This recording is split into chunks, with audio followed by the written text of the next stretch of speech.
because it is a bearing for life. It is a bearing for life.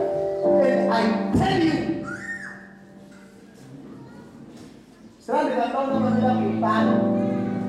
Mamila kuti vanhu munhano service ichita panapa munhano yachimhanya ega kuti varume zvandaiti bwana Mwari kusondo rapfura anfana zvona ngabhureke nyaya idzodzidziwa.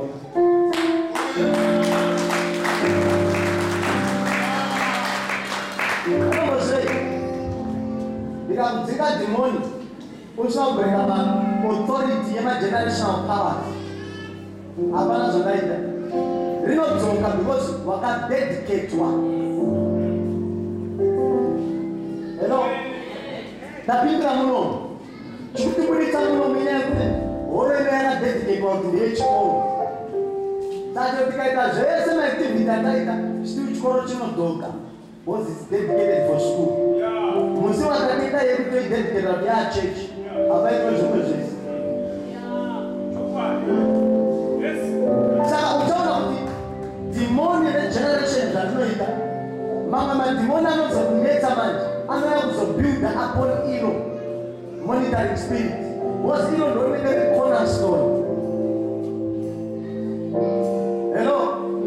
Saka mamwe ese mamhepo anokutambudza kuti anetsana akomana hani.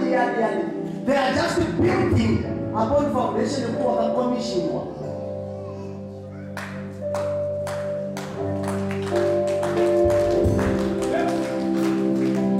Satan anoshanda neauthority. Ndosa mabana madhimoni akati Jesu tiendesei munguruve. Kana dhimoni dhimoni mweya wakaipa uchikumbira prayer request yograntwa. What about you? Kuti Jesu hatina pekugara tipei nzvimbo togara zvonzi enda red koiwo kunamatira zvinhu zvisiri kuita.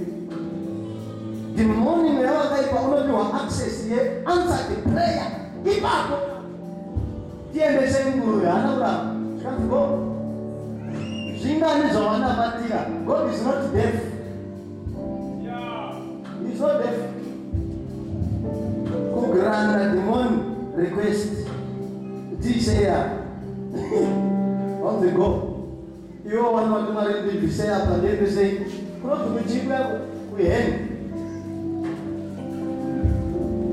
What's the reason about the ghetto? 1 minute.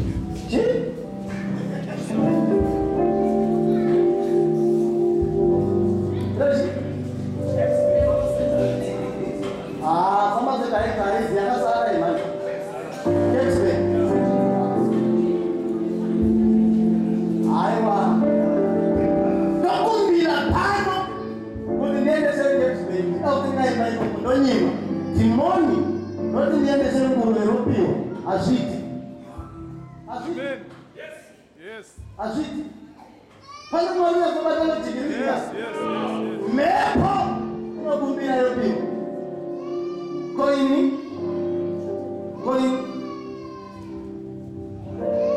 vachinonetsa maidodi vagamtira Jesu nemuromo bhebhari asi hauna kuramba zvimwe.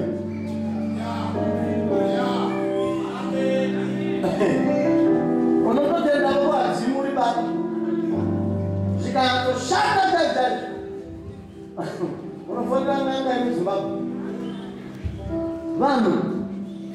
Vanhu kamafaniki munhu unobatirira tunhu twake ndokanachiudza ngomarizeni kuti inini amnoti food nekuti aisa munhu so akatiudzaa kuti Mwari vanoita sei chicho takafamba Mwari tikaita sei. I don't listen to that nonsense. Ndinenge chidhisaina kuti ondozvingitika takatifa airport last week ndikatizvo avasikana tiwandapfuura they are witches masatanist are not dangerous. Maya hostess emudege ndikati kana ari mudege avandibira vachitofamba but ndaitoona kuti mai